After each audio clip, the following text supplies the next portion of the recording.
जय हिंद, जय संविधान। आज हम पढ़ेंगे रक्त का थक्का जमने के बारे में, किसका क्लॉटिंग ऑफ ब्लड के बारे में पढ़ेंगे कि वो प्रक्रिया होती कैसी है, कैसे होती है, क्या होता है, क्या थक्का बनना जरूरी होता है, क्या थक्का बनना जरूरी नहीं होता।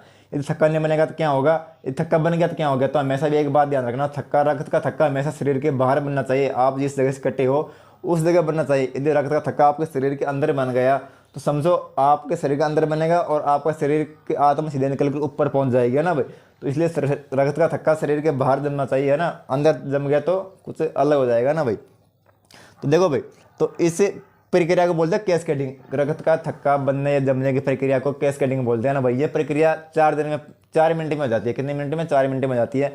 आप यहाँ पर कटे तो 4-5 मिनट के अंदर अंदर आपका थक्का बन जाएगा। मतलब एक पपड़ी से आ जाएगी, लाल लाल कलर की सी पपड़ी आ जाएगी, है ना भाई। वो क्या, उसको ब्लड को निकलने से रोक देती है ना भाई।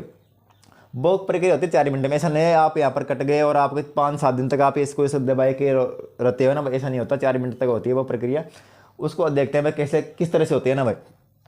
हमारे शरीर में आपने देखा होगा कि रुधिराणु के अंदर होते हैं प्लेटलेट्स। क्या होते हैं? प्लेटलेट्स। उसको थ्रोम्बोसाइट बोलते हैं। मैंने आपको पिछली वीडियो में बता दिया, वो जाके देख लेना थ्रोम्बोसाइट होती क्या है और कैसे काम करती है ना भाई। तो थ्रोम्बोसाइट यहाँ पर हम सिर्फ देखेंगे नहीं, सिर्फ समझेंगे भी थ्रोम्बोसाइट के बारे में।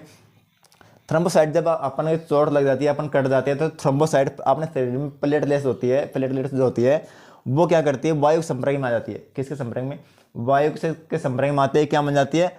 थर्मोप्लास्टिन बन जाती है। क्या बन जाती है? थर्मोप्लास्टिन बन जाती है वायु संपर्क में आते ही। अब ये हो गई एक पहली स्टेप पूरी। दूसरी स्टेप में देखते हैं कि थर्मोप्लास्टिन क्या है। थर्मोप्लास्टिन हमारे शरीर में पहले से मौजूद कर रहता है कैल्शियम। क्या रहता है? कैल्शियम।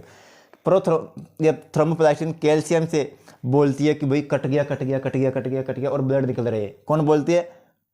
थर्मोप्लास्टिन बोलती है कैल्शियम से। तो ये दोनों मिलकर क्या करते हैं? ये दोनों मिलकर, है ना भाई, ये दोनों मिलकर क्या करते हैं, इसके पास जाते हैं। ये सूता रहता है प्रोथ्रोम्बिन, ये सूता रहता है, इसके पास जाती है। इसके पास जाकर बोलती है अरे उठो उठो, वो कट गया, कट गया, कट गया ना भाई। तो ये क्या करता है प्रोथ्रोम्बिन, तुरंत चेत करते ही उठा, इससे बोलता कट गया, कट गया, और अचंबे से उठाइए, अचंबे से उठा, उठ करके थ्रोम्बिन में बदल गया। किसमें बदल गया? थ्रोम्बिन में बदल गया। इन दोनों ने आकर इससे बोला, इसको जगाया, इसके आके पीछे से लात मारी कि उठ भाई, वो कट गया। ये क्या करता है, अचानक से खड़ा हुआ और इसमें बदल गया। अब ये क्या करता है थ्रोम्बिन, थ्रोम्बिन क्या करता है, फाइब्रिनोजन जो होती है, मैंने पिछली वीडियो में आपको बताया, हम जाके देख लेना। फाइब्रिनोजन जो होती है, फाइब्रिनोजन तुरंत क्या करती है, फाइब्रिन में बदल जाती है। फाइब्रिनोजन क्या करती है, तुरंत फाइब्रिन में बदल जाती है भाई, ना भाई, फाइब्रिनोजन। अब यहीं पर आपका पूरा काम तमाम हो गया भाई। थ्रोम्बिन ने बोला इससे उठो उठो उठो, ये क्या करती है, इसमें बदल देती है। इसको क्या बोलता है? रक्त का थक्का भाई। यहीं बन गया मान लो, ये रुक गया मान लो, आपकी यहाँ तक की प्रोसेस खत्म हो गई। उसके बाद देखते हैं फाइब्रिन, ये क्या करती है, यहाँ पर लास्ट स्टेप और देखो। फाइब्रिन क्या करती है, फाइब्रिन के अंदर होता है रुधिराणु, रुधिराणु, रुधिर के अणु, रुधिर अणु। फाइब्रिन क्या होती है, इसकी एक संरचना होती है जालीनुमा। फाइब्रिन की संरचना होती है जालीनुमा, ऐसे जाली रहती है कुछ इसके, है ना भाई, जाली होती है, जाली, है ना। आपने देखा होगा जाली ऐसे रहती है, जाली, है ना। जैसे मान लो आपके घर में चाय बनाते हैं तो चाय बनाने की चालनी देखी होगी ना, चालनी, चाय बनाने की चालनी, ऐसे चालनी नुमा एक जाली होती है ना भाई।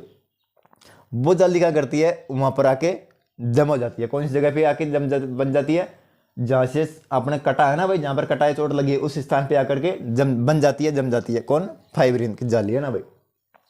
अब आपने रुधिराणु में पढ़ा होगा, रुधिराणु में आपने पढ़ा होगा कि इसके अंदर WBC, RBC, थ्रोम्बोसाइट, है ना भाई, ल्यूकोसाइट, जो कुछ होता है ना पदार्थ, वो आके इस जाली में फंस जाती है, इस जाली में फंस जाते हैं और इसके लेयर बन जाती है। अब मान लो भाई आपने चाय चाहनी है ना, तो भाई वो चाय चाय निकल, वो कुछ जम जाता है ना उसके अंदर। चाय पर जो चाय निकलती नहीं है ना भाई, नहीं निकलती, अपन उसको ठकोरते हैं ना, जब निकलती है वो नीचे ना भाई। तो वो क्या करती है, जाली में आके फंस जाती है रुधिराणु, रुधिर के अणु। रुधिराणु क्या, RBC, WBC, ल्यूकोसाइट, जितने भी होते हैं ना थ्रोम्बोसाइट, वो आके उसमें फंस जाते हैं और वहाँ पर रक्त का थक्का बन जाता है। जैसे मान लो कोई पाइप, आप देख रहे हो बरसात के टाइम देखना, एक पाइप है, नाली है, उसके अंदर जाके पानी बह रहा है, उसके अंदर आप 2-4-5 डंडे ऐसे खड़े लगा दो ना भाई। जब 2-4-5 डंडे ऐसे खड़े हो जाते हैं तो कतरा के, कोड़ा का कतरा आता है वो रुक जाता है, तो पानी भी रोक लेता है, उसके साथ पानी भी रोक लेता है। ऐसे क्या करता है रुधिराणु, जब इस जाली में फंसते हैं तो इसके साथ साथ तरल पदार्थ को भी रोक लेता है भाई वो। उसी को बोलते हैं रक्त का थक्का बनना, उसी को रक्त का थक्का बोलते हैं भाई। जब इस जाली में आके ये फंसेंगे तो ऑटोमेटिक रुक जाएगा और वो लेयर बन जाएगी ना भाई, पतली पतली सी परत बन जाएगी उसकी लाल लाल कलर की ना भाई, उसको बोलते हैं रक्त का थक्का बनना। अब देखो भाई आगे देखते हैं, ये रुधिराणु। रुधिराणु ये प्लेटलेट्स क्या होंगे, प्लेटलेट्स या थ्रोम्बोसाइट हो गए भाई, है ना। रुधिर के अंदर कौन होते हैं, ये होते हैं थ्रोम्बोसाइट। आपको मैंने पिछले वीडियो में बता दिया था कि रुधिराणु के अंदर रक्त का थक्का बनता है, उसके लिए कौन जिम्मेदार होता है, वो होता है थ्रोम्बोसाइट। बात करते हैं प्रोटीन की, किसकी, प्रोटीन की। प्रोटीन में होता है फाइब्रिनोजन और थ्रोम्बिन। ये फाइब्रिनोजन, ये हो गया फाइब्रिनोजन और थ्रोम्बिन, है ना भाई। ये दोनों क्या करते हैं, ये प्रोथ्रोम्बिन तो बन जाती है थ्रोम्बिन, और फाइब्रिनोजन बन जाती है फाइब्रिन। ये कन्वर्टेड हो जाती है और प्रोटीन होती है भाई, है ना, ये दोनों प्रोटीन होती है। अब बात करते हैं धातु के तत्व की भाई। रक्त का थक्का बनाने में धातु का कौन सा योगदान था ना भाई, तो वो था कैल्शियम का। किसका था, कैल्शियम का। प्रोटीन की बात करें तो प्रोटीन में थे फाइब्रिनोजन और थ्रोम्बिन। और रुधिराणु की बात करें तो इसके लिए थी जिम्मेदार प्लेटलेट्स, है ना भाई। अब विटामिन की बात करें, किसकी, विटामिन की, तो उसके लिए विटामिन के है भाई। कौन सा के है, विटामिन के है। अब इसके अंदर एक और होता है एंटीक्लोटिंग। एंटीक्लोटिंग मतलब कि ये तो थक्का बनाती है, कौन, ये तो थक्का बनाती है, रक्त को जमाती है। और हिपेरिन होती है एंटीक्लोटिंग, इसका उल्टा करती है, ये थक्का नहीं बनने देती। यह शरीर के अंदर होती है और ये शरीर के बाहर काम करती है, यह प्रक्रिया, और ये प्रक्रिया शरीर के बाहर का अंदर काम करती है ना भाई। तो देखो यदि मान लो हिपेरिन है, हिपेरिन ये क्या करता है, रक्त का थक्का नहीं बनने देता। यदि मान लो रक्त का थक्का ये तो है 3-4 मिलकर काम करते हैं और ये अकेला काम करता है, लेकिन ये काम कब करते हैं, शरीर के बाहर, और ये काम करता है शरीर के अंदर। यदि मान लो शरीर के अंदर अपने जैसे कोई रक्त वाहिनी में कोई वो बन गया, थक्का बन गया, है ना, तो रक्त जाता है 120 की स्पीड से, 120 की स्पीड से जाता है, 80 की स्पीड से आता है। यदि मान लो यहाँ पर किसी रक्त वाहिनी में रक्त का थक्का बन गया, कुछ गांठ सी बन गई, रक्त नहीं जा रहा, 120 की स्पीड से जाएगा और वो नस से ब्लास्ट हो जाएगी, फट जाएगी, है ना भाई। तो रक्त के अंदर या अपने शरीर के अंदर थक्का कौन नहीं बनने देती, वो नहीं बनने देती हिपेरिन। हिपेरिन की एक आदत है, हिपेरिन की एक आदत है, इसके लिए बोलते हैं ना ऑक्सीजन, हवा, वो इसके लिए हानिकारक है। ये हिपेरिन ऑक्सीजन की उसमें आते ही, ऑक्सीजन के सामने आते ही या ऑक्सीजन की उपस्थिति में आते ही ये मर जाती है या डेड हो जाती है भाई, है ना भाई। इसलिए हिपेरिन ऑक्सीजन की अवस्था में, ऑक्सीजन के संपर्क में नहीं आती भाई हिपेरिन, ना भाई। और ये क्या करते हैं, ये ऑक्सीजन के संपर्क में आते ही जम जाते हैं भाई। और ये जब आपने सुना होगा ना कि हम तुम्हारी मौत पे जश्न मनाएंगे, तुम्हारी मौत पे लेप वो कुछ बनाते हैं, परत बनाएंगे ना, जश्न मनाएंगे, वो कुछ ऐसे मनाते हैं भाई। हवा के संपर्क में ये कार्य करते हैं, हवा के संपर्क में आते ही ये डेड हो जाती है। अक्सर आपने देखा होगा, क्या देखा होगा आपने देखा होगा कि भाई जब डॉक्टर होता है ना, डॉक्टर जब आपके इंजेक्शन लगाता है तो वो थोड़ा सा क्या करता है, उस इंजेक्शन में भरने के बाद थोड़े से ऐसे ऊपर निकालता है, वो ना पिचकारी छोड़ता है हल्की सी, है ना, वो इसलिए निकालता है ताकि उसके अंदर से ऑक्सीजन सारी निकल जाए। उसको ऐसे हला के या पीट के कुछ ऐसे मसल के कुछ ऐसे हल्की से ऊपर छोड़ते हैं ना भाई, वो इसलिए छोड़ते हैं ताकि वो ऑक्सीजन उसमें से निकल जाए और आपके लगा देते हैं। यदि मान लो उसके अंदर ऑक्सीजन लग रह गई ना, तो आप देखना आपके घरों में जानवरों के, भाई मैं तो लगाता रहता हूँ जानवरों के इंजेक्शन, क्योंकि मेरे घर में जानवर बहुत सारे हैं, मैं तो लगाता रहता हूँ।